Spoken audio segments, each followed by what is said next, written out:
Wildshade is a little mobile game from Tivola Games about magical horse racing. The game has cute and charming graphics with some stunning code colors, and that's a good thing, as although the game does have some racing, its main focus is the breeding element and the collecting of pretty code colors. But Wildshade has a lot of problems. One of the major ones is the unfortunate bad luck of being constantly compared to the only other magical horse racing game, Alicia Online. One can't deny the similarities between these two games, though, and yes, this review will also be exploring this comparison. Although many will not agree, I do feel there is merit to this comparison, and a discussion on when something is copying and when something is simply inspired by. But unfortunately, the Alicia Online similarities are not the only issues with this game. If it was, then it would be a perfectly decent game, even if it does make me sicker than Magic Carpet. Help. Some are minor, some are major, and some are downright devious. But we'll get into all of it. Just know, as always, if you like this game, then keep on loving it. I'm not trying to tell you not to. I just like analyzing games and seeing them for what they are. Before we get into the review, though, I was booted from the Wildshade Discord server, so I'd like to thank all of my anonymous little helpers who fed me information after this happened. And thank you to Moon for getting all the screenshots. Also, a big thank you to Rebecca Ravenbird for helping me with this script in particular. She has some great Wildshade videos if you want to check them out. And of course, to my coffee supporters for supporting this channel. If you want to support the channel yourself, please head on over to the link below. That was a lot of thank yous, so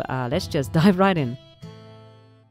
We're going to start with the biggest problem in all mobile games. Microtransactions. Microtransactions are a part of mobile games and just games in general these days. I personally don't like it, but it is how they approach the microtransactions that will determine whether the game is money grubbing or not. Unfortunately, more games are money grubbing than not. Century. And some are more sneaky than we give them credit for. In the case of Wildshade, it's both. On the one hand, you can technically play for a good long while without needing to spend money. On the other, they are pretty expensive, and they use emotionally manipulative tactics and addiction to get you to buy eventually. We'll get into all of this as we move forward. Now, there are three main currencies in Wildshade: moon coins, sun crystals, and soul shards. Soul shards are an odd currency that I will cover during breeding. Sun crystals are the premium currency. Moon coins are a currency you can accumulate through races, and soul shards you get only when breeding. The currencies are pretty complicated in that they don't each serve an individual function but largely overlap. This is good as it means you can buy certain items with the free currency, moon coins. At the same time, you have to buy certain items with free currency, which can become a problem later. Now let's start with the free currency, the moon coins. Moon coins are accumulated through either racing, selling horses, for which you get around 40 to 60 moon coins, and by claiming rewards or boxes in the shop. Moon coins are used for breeding, buying gear, and buying horses, and they are also used to buy stable space. Overall, this currency does give you some freedom, at least in the early stages where the breeding isn't as expensive, and they do give you rewards in leveling that balances out nicely. But the pricing does get a little out of hand once all these rewards are collected and you can only get moon coins through races. For example, you can get anything from 20 to 50 moon coins per race, with the average highest you'll get around 45. Breeding at tier 1 will cost you 140 moon coins, so you will need to race at least 3 to 4 times to do one breeding. Once you've bred the horse, you'll need a stable space. That will cost you 400 moon coins, equaling to about 10 races. And if you want to buy the cheapest saddle in the shop, it will cost you 2000 moon coins, which means you need to race at least 44 times for one saddle. That means it's a damned grind. Now, to be fair, like I said, you do get some rewards, and this enables you to continue playing the game for a decent amount of time before the noose begins to tighten and you're encouraged to pay. You can win sun crystals, moon coins, gear, main colors, and even stable space during these early stages of the game. But unfortunately, like I said, eventually the noose will begin to tighten and you will be forced to pay. But those are the moon coins out of the way. Let's chat about the sun crystals, the premium currency. Much like with moon coins, sun crystals are used to breed, buy horses, and buy gear. Sun crystals are also used to buy brushes and ascend horses to higher levels. Unlike moon coins, sun crystals are bought with real money and cannot be won during races, but you can sometimes win them at the end of tournaments depending on your progression level. Moving forward, keep in mind that one sun crystal has the same value as 2 moon coins, so it's a 1 to 2 ratio. The pricing is, as is usual for mobile games, egregious. It costs $20 for 2,500 sound crystals. If we take that 25,000 and divide it into items in the shop, we can purchase a whopping 12 items if we purchase only the cheaper ranges, which are pretty rare. If we want to buy some of the more expensive items, it can shoot up to around $3 per saddle, for example. Something else you can purchase with sun crystals are the moon coins, and they do squeeze you a little bit there too. One sun crystal equals 2 moon coins, as I said, but when you purchase coins, you pay more for the value of the moon coins than you should. It's just a way to squeeze a little bit more out of you, isn't it? But it gets worse, because sun crystals and moon coins are both used for breeding, which is a main part of the game. And although it is quite easy to breed in the start, you go up in tiers. And then everything goes to hell in a basket. To breed in tier 1, it will cost you 140 moon coins and 70 sun crystals. To breed at tier 2 will cost you 220 moon coins and 110 sun crystals. To breed at tier 3, it's going to cost you 380 moon coins and 190 sun crystals. And to breed at tier 4, you're going to pay 310 sun crystals and 620 moon coins. Meaning breeding in tier 4 with moon coins will force you to race an average of 14 times at least. And that is only if you get the maximum total of 45 coins per race. It's Wildshade. Now, as I said before, you can play quite a bit before the news begins to tighten, but letting you play for so long and then suddenly making everything expensive is kind of underhanded as well. The longer you play, the more invested you get, and this could be a strategy to get you emotionally invested and kind of make it more difficult not to pay when your coins begin to run out because you've gotten attached to the horses you've bred and bought. And yes, you can buy horses with real money because of course you can. A unicorn will cost you between $20 and $35. The other horses will cost you anywhere between $5 and $10. All of them are reflected of your current level, so I would suggest waiting until you have a decent tier before purchasing any of these horses. This is already expensive, but what makes it even worse is when these horses originally landed, they were around $80 to $90 per unicorn. Equestrian degree. Oh, wait, damn, wrong game. Now that is 3 times what they are asking now. But with how greedy this game is, that comes as absolutely no surprise, as we can see with the final item you can buy with sun crystals, brushes. This is the most controversial update this game has seen to date, and you'll see why when we talk about them in the horse section. Before I get too negative though, let's talk about something a little bit more positive. Graphics. Graphics make the game, and I hate the industry for this. Whenever a game lands good, bad, great, ugly, or soul-crushing, it doesn't matter, because all of that is inevitably going to be drowned out by the cry, "Holy shit, them graphics!" And this hurts me in ways I can't express without a serious amount of whiskey in my system. But yes, graphics do cause players to lose their minds and forgive just about everything, and I mean everything. But at the same time, despite my issues with graphically focused games, graphics are still important for atmosphere and evoking emotion. So how does Wildshade hold up? Pretty well, to be honest. Wildshade makes a lovely first impression of prettiness, of happiness and cartoony style that is very inviting and warm. I like the emotion it brings out. It's a nice space to stay in for a while, and if the game didn't make me so sick, I'd probably be spending more time here. The music is also damned pretty and complements the tracks and pacing of the game beautifully. Some tracks I will replay just to get a taste of the music again. Furthermore, it's bright and colorful. Unlike a lot of horse games that easily slip into the pastel color trap, which is apparently the only color palette women can abide according to a 20-year-old study, Tivola decided to use a bright and a beautiful palette that catches the eye and makes me want to stay in the game. Because bright colors excite the brain and it is a racing game, it helps to build on that excitement and is not so bright as to make a person sick. Or not sicker, at least. So the graphics are pretty, although not very inspired. You have around 24 races, with most of those races just being in reverse. It's a cheap game design, but most certainly smart if you want to crank out maps as quickly as possible. A lazy way to drop in content quickly. You see this lazy content design extend into the items you can purchase as well. Saddles are mostly the same design with very little variation, mostly just color changes. For interest's sake, and just to bring some attention to the lackluster content, we have in total 27 bridles, 39 blankets, 3 main styles and 37 saddles. It's not a whole lot, and like I said, there are basically just color variations. It's just so uninspired and boring. It's a magical horse racing game. Why are their items so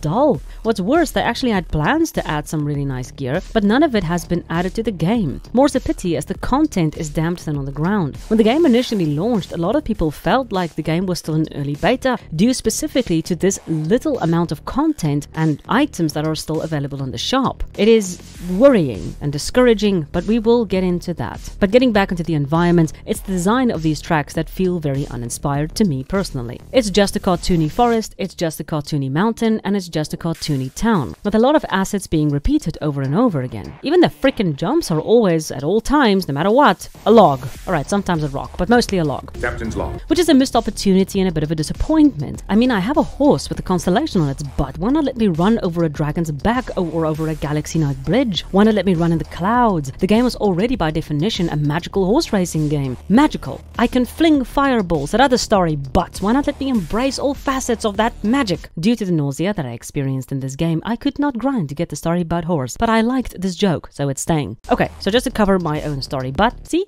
I will say that having conventional and boring areas do have their place, and it could possibly be that it is the vision the game was going for. In closing, the graphics are pretty. It's really not bad. It's not great, but it's pretty and vibrant and does evoke that feeling of happiness, until it doesn't. Oh god, someone get me a Dramamine.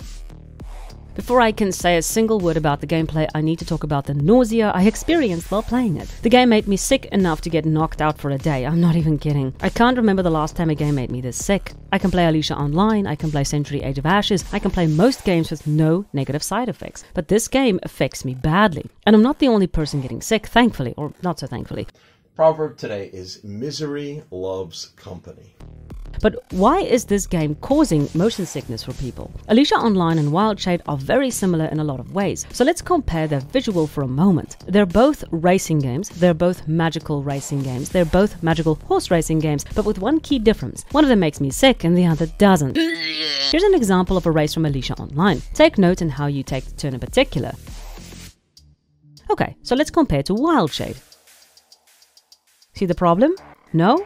It's the horizon. When the player character turns, the entire horizon tilts slightly with them. Not only that, but it slides into place at a strange wobble. Because of this, I find myself tilting my head constantly to compensate for the turn, and so because the horizon is also tilting along with me, I start to get sick. My brain is essentially telling me that the world is supposed to be moving, but my body is stationary, and that causes the nausea. Furthermore, the camera has a slight bob to it, so it's constantly in motion, further causing my nausea to trigger. Because Alicia Online, it keeps the camera and by extension the horizon perfectly straight, I don't feel nauseous. Even Mario Kart understood this. Now, I had a chat with someone in the Century Discord who kind of explained something to me about camera roll. Essentially, Century has very light camera roll, causing the camera to not tilt and spin as heavily as a usual dogfighting game would. Essentially, it doesn't follow where the dragon is looking religiously. It kind of eases it into the movement, so preventing players from getting so easily sick. Now, something else to consider is that some companies have realized that quick 90-degree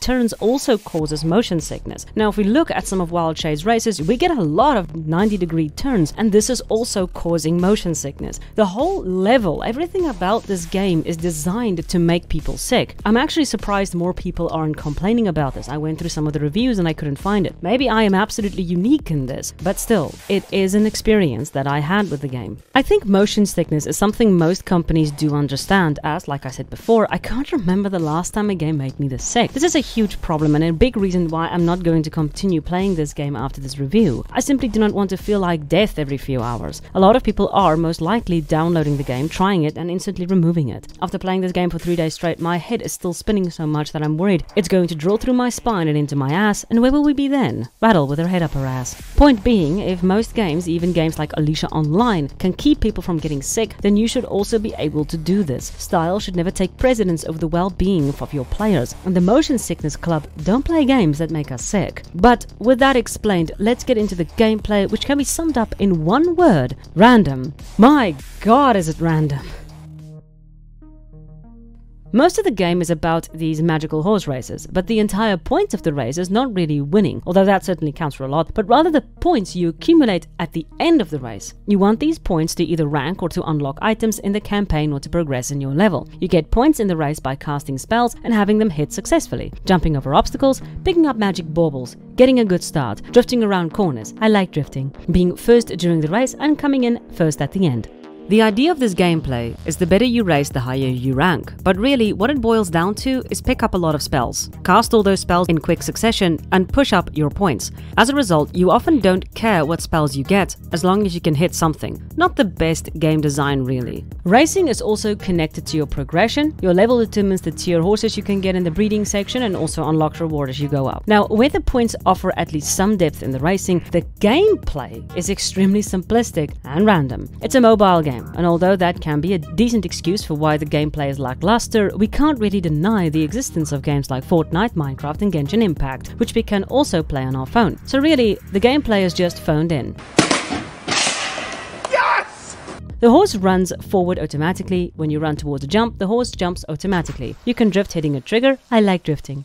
And whatever spell you have will be cast when you hit a button and will be aimed, you guessed it, automatically. Very simplistic, but it's serviceable for, I guess, what they're going for, a kid's game. Let's just cover these spells real quick. Each spell either shields you, hinders or stumbles the other players, or gives you a speed boost for a short duration. You have self-explanatory spells, shields, flame, bomb and speed boost. Then you have a lightning storm that has an area of effect, ice storm that hits the front runner, vines that stop the players from jumping, tornado that is a rather volatile spell that bounces around the track, crystal walls that slow down players, and the final spell, wings, which takes you to the front of the pack. Oh dear, did I mix up some footage? Ha, what a faux pas! Overall, the spells are serviceable. Nothing stands out or is very original at all, as all of them were taken from either Alicia Online or Mario Kart, which is a shame, as once again it showcases how uninspired this game is. Being inspired by other games is perfectly fine, but outright just lifting things makes it difficult for the game to ever shake that Alicia Online copy tag that it is now following around. And spells like these really don't help, and once again it's just rather disappointing. Where is the creativity in this game?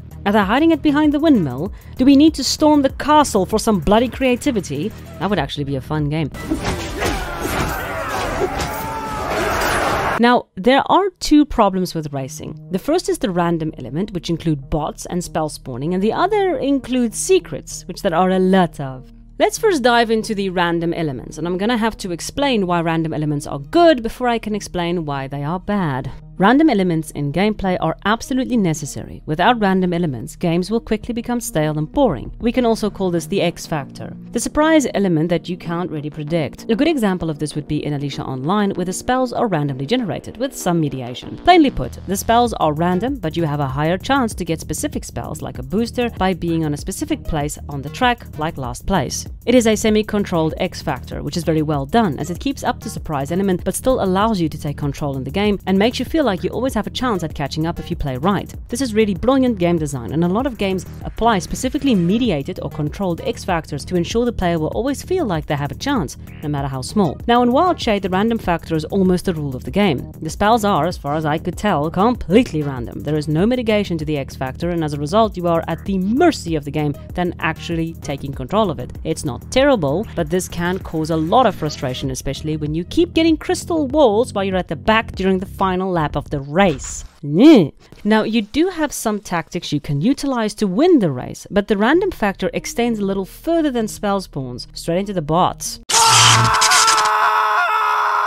You don't actually race against other players, did you know that? Although they have the names of real players, they are AI controlled, and these bots will be generated according to your stables level and your progression level. But the difficulty can go up and down with very little understanding of why it does so. So in one race, you'll do great, and the next time you do the exact same race, you're getting beaten to a pulp, and the AI suddenly gets smarter, and then the next day, they're dumb again. What this means is you don't really feel like you're getting stronger because everything is connected to a random generator. It brings to mind the Oblivion leveling concept, in which as you level, all other creatures in the world will also level. The only way to mitigate this in Oblivion is to either add a mod or to never sleep. You sleep rather soundly for a murderer. Oh crap, that's why I wasn't sleeping. Look dude, it's not my fault. You should have ducked. Or run. By the gods, there's a psychopath on the loose. Now, one thing that is consistent is bots do get more and more sophisticated the higher you get, and you can mitigate this at least a little. Your opponent's strength is determined by the stable level plus your base level. The stable level is determined by the highest tier horse you own. If you keep your horse tiers lower than the average level, then the bots will adjust accordingly, and you will probably have a bit more fun because your skill set will grow, but the opponents won't crush you. So if you want to have fun, don't get good horses. What great game design! To be frank, I'm not very enamored with the gameplay. Apart from making me sick and the oversimplistic controls and movement, the extreme luck factor makes it difficult to fully enjoy. Sometimes you're just plumb out of luck, and I don't like games that are so heavily luck based. But the random element can be mitigated directly in the game through some skill sets you can learn. This won't prevent you from repeating a race 4 to 7 times, but it does mean your scores will be higher. But this is where the secrets come in. There's a strange disconnect between the top players and the new players. In short, there are a lot of skills and nuances you need to know in order to be able to compete against the top tier players, especially when you reach the higher levels 80+. A good example would be line breaking, something very few new players even know about. Another would be getting a perfect start, not as hidden, but still one that took some time before it made the rounds in the community. The reason for this is tragic. Top tier players don't want the lower tier players knowing what they know because they want to keep their top rankings, so they make many of these skill sets secrets. And because there is no tutorial, we don't really know about these secrets. Unless they outright tell us what they're doing, we're never going to know about those skills. On top of the fact that we're playing against bots, make it impossible to learn any of those skills by ourselves. Playing against bots means that we can't steal with our eyes, which essentially means we can't see what tactics higher level players are using to reach those high point counts. In Alicia Online, for example, I can see how a player uses an ice wall in front of a spell spawn. This is a tactic I can then incorporate for myself and then utilize when needed. But the bots in Wildshade aren't using the tactics that the players are using, so we don't know what they're doing, and it is possible that some other skills are just being kept quiet. It actually gets to the point where the developers themselves will keep information, which is weird, as players need to know these secrets, as they call them, to have a fair chance against the higher players. This creates elitism and ostracizes new players. Now, thankfully, a lot of players are reaching those top high levels and figuring out these things, and as long as they are willing to share that information, the game will be more accessible to new players. But yeah, don't gatekeep information. That is like not cool. Bad Wildshade. Don't do that anymore. Bad. Bad. But this moves us nicely into the competitions, tournaments and campaigns. Tournaments are a three-part race in which the points you accumulate during the race will determine how high you rank in the tournament. You can do each race as many times as you like over a 3-day period to try for the maximum point possibility. At the end of the tournament, you receive rewards depending on your ranking. Also, to note, the higher your horse's ability, the more points you receive at the end of each race. So using higher tier or class horses is a good way to accumulate some more points, and it makes the races a little easier because your horsey runs faster. Run, horsey, run! So remember when I said that some parts of the gameplay are kept secret? Like 30 seconds ago? Here's where we will feel that most intensely. As you move up in the rankings, you're going to be competing against tougher opponents and by extension tougher players, and these players know all the tricks and best moves and will always be on top no matter what. But even if you manage to get the high score, it's not a done deal because we got snipers. When competing, your total score for the tournament as well as your rank is open for everyone to see. This gives an idea to other players what the possible score is for that track, and they can then attempt to beat it. That's good. Open gameplay for all to see. But remember when I said they like secrets? They really like secrets. The older players will hold back and wait for the final hour or even final half hour to do their runs. This means that these players hit higher totals, and because they came in so late, don't give anyone else really the chance to respond. I call this shade sniping. It's really devious, but it's a sound strategy. Just hold out until the last possible moment and snipe a player during the last few minutes to ensure they won't have time to respond, and then grab the first prize for yourself. I can't really blame players for exploiting a weakness like this. It's devious, but effective. I just wish I didn't get so sick so that I can exploit it too. But what I would suggest for tournaments are to have side rewards. So for example, if you get into the top 3 for the first time, you get some moon coins. If you get into the first position the first time, you instantly get a few sun crystals. These will be one-time rewards, but what it will mean is even if someone snipes you, you at least got something for your effort. No players here. This is a single player campaign, and it's somehow worse. Campaigns also work on the point system, but you unlock more races and rewards the more stars you get in a race, or simply the better you race. I could not get this pretty horsey because Siki made me go There are a total of 32 races that I could count and 15 rewards that range from horses to sun crystals. Every race gives you anything between 1 to 5 stars. The better you race, the more stars you get, the more races and rewards you unlock. Simple enough. But of course there's a catch, because why wouldn't there be? Unlike the tournaments in campaigns, your horses are capped in many of the races. Why do games do this?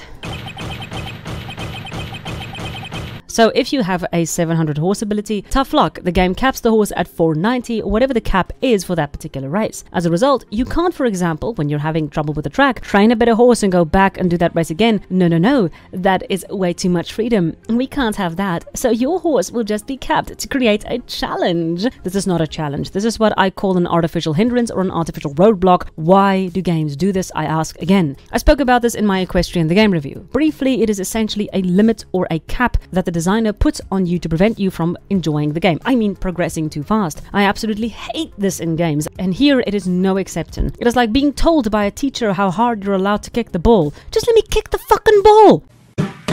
Anyway, the point I'm making is this creates that hindrance and stumbles the players, making it difficult to enjoy, and so it becomes a grind. The other issue the campaign has, and one that a lot of players have complained about, is the skill level curves quite suddenly as you progress. Some of these levels are next to impossible to hit 5 stars, and it's just another way to hobble your progress. Equestrian the hobble. Fuck, wrong game again. Which speaks to the bots being specifically coded to make your life more difficult, which breeds on the frustration because the bots are allowed to be powerful, but I'm being capped because the game doesn't want me to have fun. I mean progress. Please stop using this progression system. It is painful and stupid. I can see the gears grinding behind the game, desperate to keep us shackled. It is restrictive and not fun at all.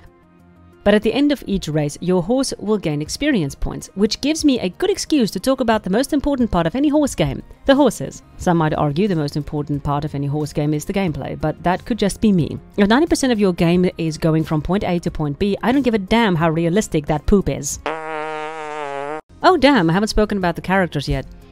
Oh, yeah, that's why not. There's nothing to talk about. You really just pick a pre-designed character with no adjustments and go and pick one of the horses. That's really it. A bit of a letdown, but I can call myself Christian Nero. If anyone else finds that humorous, I believe we both need help. Another nice touch is the fact that even after you've selected your character, you can change it afterwards as many times as you like. This is nice, but I do wish there was a bit more variety with these characters, as this really does feel very barren. But the horses are serviceable. They have one base model, which is made in the same cartoony style, and it's rather simplistic. But the coat colors are very varied, and that makes the horses a lot more intriguing and pretty. There are numerous coat combinations and colors, and some of these are gorgeous. So you're gonna find something you like. Many of these coats take a lot of time and patience and money, of course, to breed. And most players play this game specifically for these coats and collections. Some of these players have huge collections of legendary combinations. It is their pride and joy.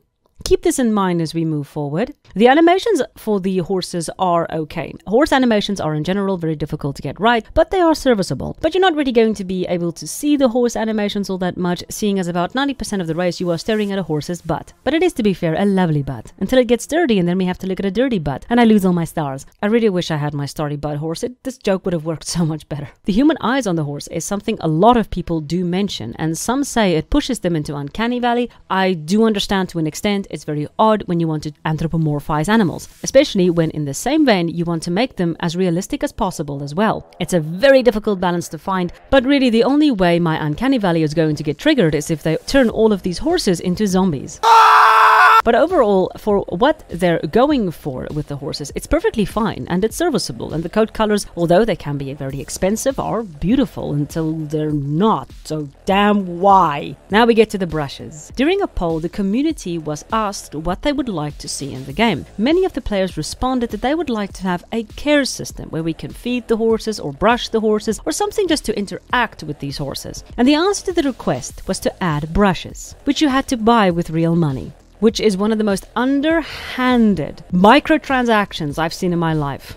Let me explain. The horses become dirty after 10 races, and the dirt covers almost the entire horse, which means that the coats that these people take pride in, that they worked to get, fundamentally change, and they have to pay again in order to get their coats back. Because like I said, the dirt covers the entire horse, and the only way to get brushes is to buy. Isn't that just absolutely devious? Gentlemen, in exactly 5 days, we will be $100 billion richer.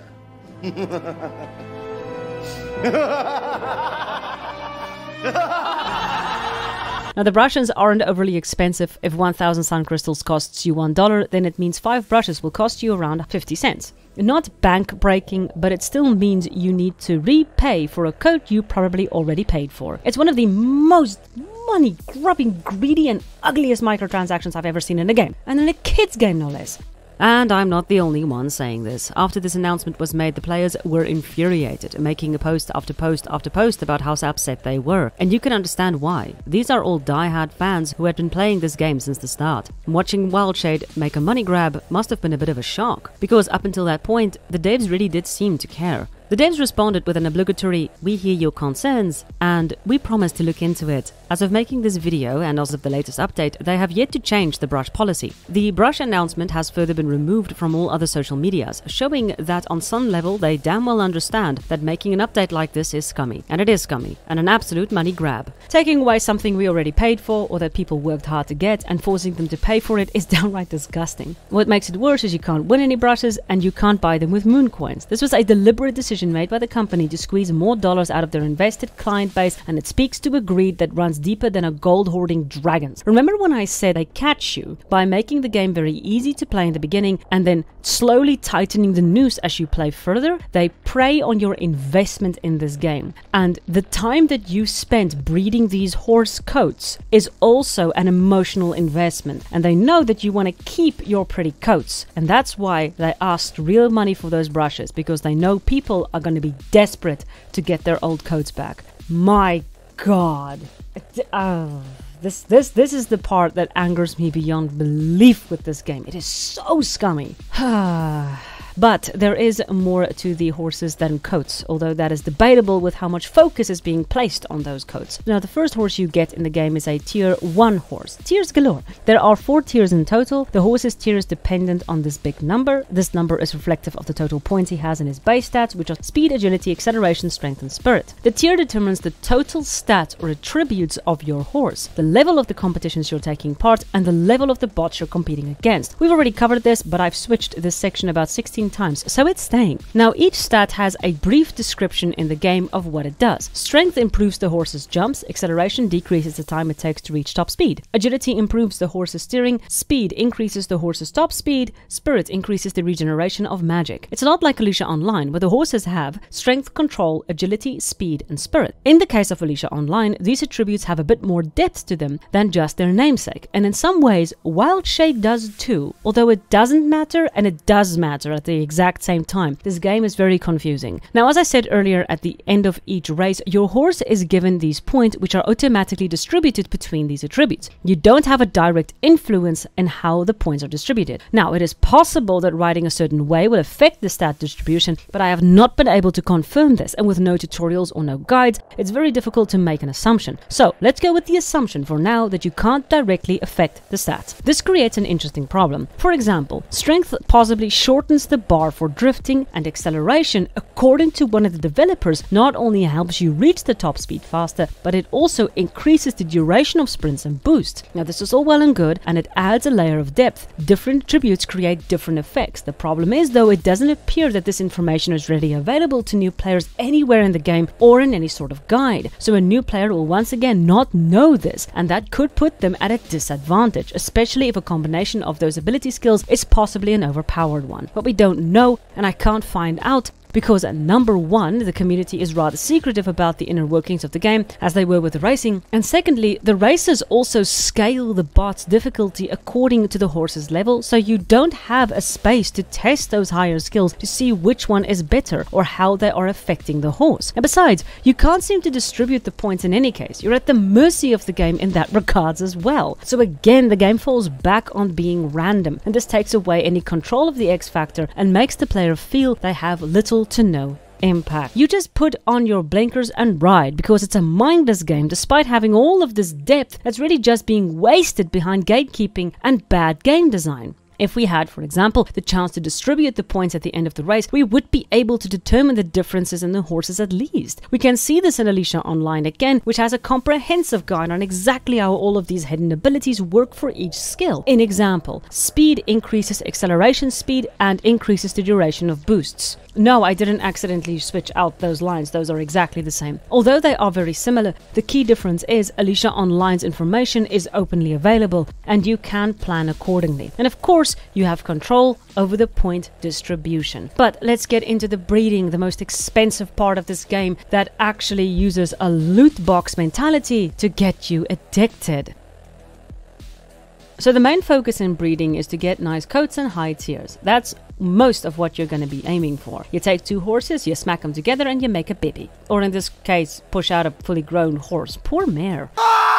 Let's take a look at the process and then I'll explain the rather well-hidden gambling element that they are utilizing to keep you playing. The breeding itself is very simple. As like Alicia Online, all horses are essentially both stallions and mares, so you can breed all horses to each other. In the center of the breeding page, you will see the possible breeding outcome of the foal. You can breed higher horses by getting 2 horses together with a high single attribute difference. For example, spirit, speed or agility. The difference is then reflected in the big skill set and you will then have a possibility of a higher horse being bred. Now, your progression level determines the level of horses you can breed, but as of a recent update, you can actually breed a horse above your level. But this only happens during specific levels. But it does mean that you have a small chance of breeding a higher level horse. That is a nice touch and gives the players the chance to play around and try for those higher tiers. Now we get into the coat colors, and this is the part where I realized I was essentially gambling. I was essentially buying loot boxes. Each horse is broken up into 9 different parts. The face markings, the eye color, 4 leg markings, the base color, the mane and tail color, and the coat pattern. Was that 9? That was 9. I can count. So these markings are further broken down into 5 different ranks: common, uncommon, rare, epic and legendary. I'm wondering if some of you are already starting to see the problem. It's not impossible to get the rare or an epic, but the legendaries are a whole other beast. In short, the only way to get a legendary is to buy the horse from the shop, put it in your stable and use it in the breeding. It is really the only viable way to bring in legendary attributes to the breeding pool. Otherwise, you're going to be breeding so much you're going to be broke, because you're going to need so many moon coins and so many sun crystals for a 1% chance of getting a single legendary. Just a note, don't buy the winter coat colors. That is actually wholly available in the actual stud and you're wasting your money if you're doing that. But it is still available to buy at full price and they don't tell you that it is available in the stud. Greed.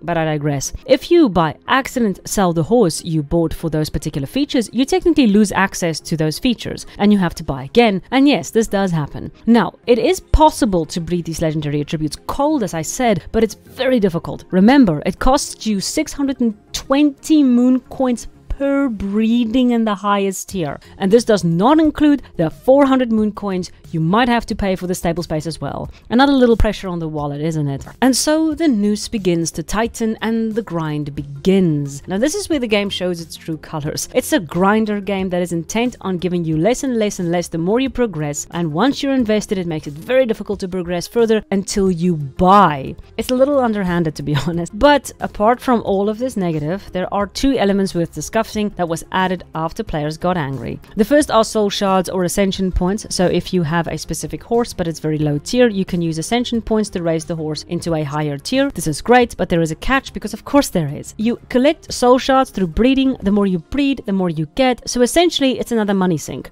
The other option you have is to simply pay to have your horse go up, which will put you around back about 1,350 sun crystals, not moon coin, sun crystals in particular. Oh, there's a big surprise! That's an incredible... I think I'm gonna have a heart attack and die from that surprise! The second point to discuss are unicorns. Unicorns are actually pretty cool. You can buy them in the shop that cost real money. The unique thing about unicorns is they actually keep the horse you're breeding exactly the same. They do not affect the coat color, but they do affect the ability score. They boost it up. This means you can theoretically breed a horse to the unicorn, boost the stat, breed the new foal to the unicorn, boost the stat, and continue to do so until it reaches a tier 4. You just need the crystals and moon coins to do so, because of course you do. But unfortunately, now we have to talk about the bad again, because they actually have outright gambling elements in this game, specifically in the form of loot boxes, which you can find in the breeding. A loot box, for those of you who don't know, is a consumable virtual item which can be redeemed to receive a randomized selection of further virtual items. In this case, we're only getting one item, but it absolutely functions the same way as that one item has a collection of different items. You are hoping for rare items, for legendary items, and that is exactly the way loot boxes function, and loot boxes are addicting. According to an article from Game Quitters, loot boxes function the same way as slot machines in the casinos, and I quote, "The prizes that come from loot boxes are random. In this regard, they are similar to slot machines and other gambling products because player risks money for a chance of getting a reward. Loot boxes affect your brain similar to how slot machines do. Prizes are distributed randomly. Values of prizes are variable. Similar audio and visual cues provide uncertainty, which keeps players going. Loot boxes appeal to individuals who are psychologically vulnerable and are open to the idea of gambling and buying loot crates. End quote. Although it does have a few extra steps before you get to the loot box, it's still functioning the same way, in that you need to click to open a box that gives you virtual items, and the audio and visual cues are very satisfying, and hence the dopamine shot is given. Hence, this is pushing gambling elements in what can easily be considered a children's game. Remember, this game has a rating of PEGI 3 or E for everyone, which means it is suitable for all ages, and that is pretty insane. And if you think that loot boxes aren't dangerous, here's a quote from someone who got snared into it. My addiction was slot machines, which is regulated in my country, and after years of being addicted, I got free and stopped. Loot boxes started it all over again, and it has exactly the same dopamine trigger and the same programming of a slot machine. The cool colors and sound effects please the addicted.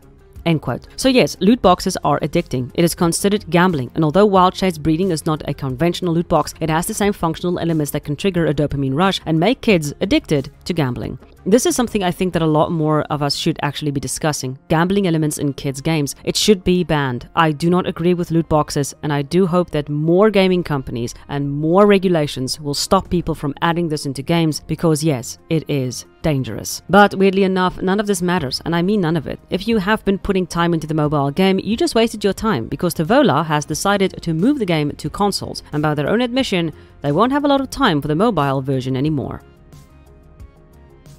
Moving a game to console is a good and bad move. The phone is more accessible, but the console offers more processing speed, thus more possibilities. What worries me is that they have now decided to shift all focus to console and possibly begin the process of abandoning mobile, which would be a very strange move, as mobile makes more than console and PC combined. This is just a theory, but I believe that the entire mobile launch was possibly done to test the game's viability. Many have commented that the game felt unfinished and empty. With so little content and so little to do and so little customization, it felt more like a pretty beta than an actual game. They essentially used us as guinea pigs to ensure the game could make money before putting the time in to move it to consoles. Now, I could of course be wrong, but my proof I feel will be that when the game launches on console, that it will be a far better game with character customization, content and better in-game mechanics. If the game does launch in the exact same state it is currently, I will heartily admit that I was wrong. But this does force us to look at the company in a sudden darker light. Making a game and expecting people to invest in that game, and they do expect that. They had $90 horses in there at one point, please remember, and then turning around and possibly abandoning the game is just downright scummy. It comes across as disingenuous, and if the mobile truly was a sort of test because many of these features are still coming, then they should have been honest about it. The reason they wouldn't be honest is because of course, if people knew that the game wasn't official, they wouldn't have invested their money and the company wouldn't have, well, made money. It's really all about money. We've got to have money. Now, the other problem I want to discuss hangs with Alicia Online. Throughout this video, I made a point of comparing Alicia with Wildshade. I did this deliberately to showcase clearly how much this game took from Alicia Online. They took spells, they took the core concept, they outright stole animations, and they even had some of Alicia Online's music in there at one point.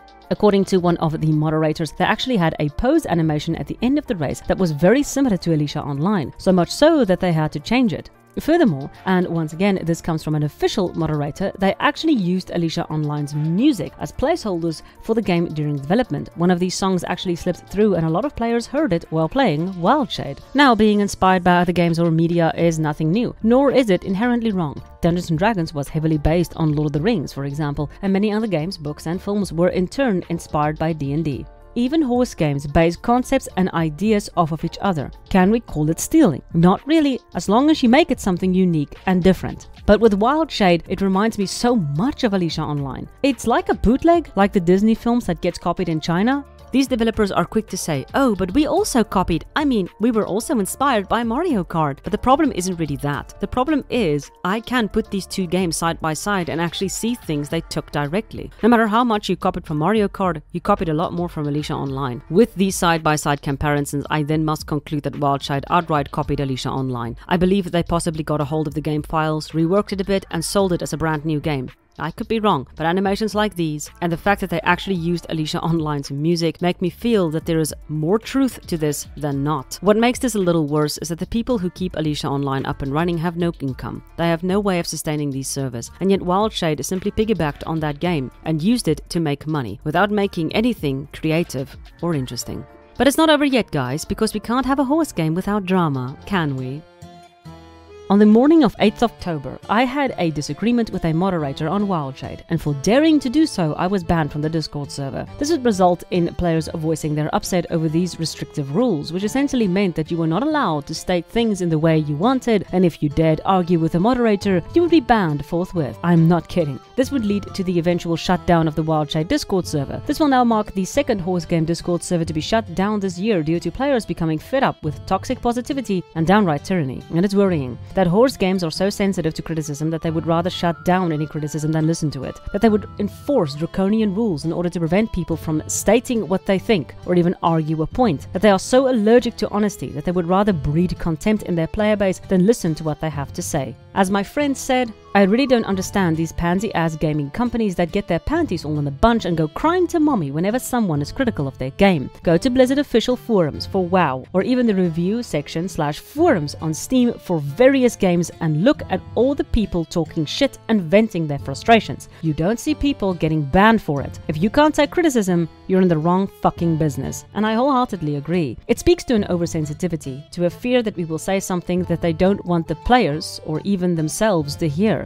You're not allowed, for example, to say that Alicia Online is like Wildshade. You're not allowed to say that they use predatory prices to squeeze more money out of people. And this is borderline policing thoughts, and also a sign of a guilty conscience. If they were open to the idea of talking about Alicia Online or microtransactions, then it would only endorse the idea that they didn't steal ideas or that they aren't predatory. But because you are so adamant about not talking about it, it only makes the players suspicious, Tivola. It confirms the suspicion, because why ban talking about it if not for a guilty conscience? But why do players revolt against these restrictions, tyranny, and draconian style rules? Why do we chafe so much under it? Because despite what everyone might think, people are inherently honest. They are so specifically with their emotions. We can lie about facts, we can lie about events, but lying about how we feel is next to impossible. And when we feel in a particular way, we want to be able to express it somewhere, to let someone, usually the creators of the thing that upset us, know why we feel that way. When we step into your space to do so, and you place all of these restrictions down on us and threaten us with bans, you're not going to have a very healthy community, and not a very supportive one either. And by forcing to express ourselves in a way that you want, you are technically forcing us to lie. And not about what, but about how we feel. And that just doesn't sit right with people. It's like I said, draconian and tyrannical, pushing people into boxes, demanding they step lightly, and bringing down the axe or hammer the second they don't agree, or refuse to back down. And this, beyond giving you a terrible name of the horse gaming community, Tivola, will cause enormous frustration in your own community. It will eventually lead to a revolt. It is not that players want to be like this, it is rather these creators force them into it. Much like the French Revolution, eventually people just got fed up, and heads rolled on both sides. Whether you think that I was right and they were wrong, or I was wrong and they were right in this situation, really doesn't matter. What matters is what they think of us and how they treat us. Like children. Like we are incapable of expressing proper thoughts and must be policed at all times. Like we must be controlled with fear, because that is the only way we will fall in line. But by extension, they are terrified of us and what we have to say. Because words have power. And the second that people start to say things and people start to connect dots, they start to realize that the company that they are supporting might not be as benevolent as they thought. And the king is only powerful for as long as his subjects believe in the monarchy. But please remember the story of No Man's Sky, in which a game was launched in a terrible state, where it was the butt of every joke, and where the developer, instead of shutting down discords, removing comments, or endorsing tyranny, instead sat down and took every single piece of criticism, every comment, every upset into a folder, applied that folder to his game, fixed his game, and turned it not into a good game, but into a great one.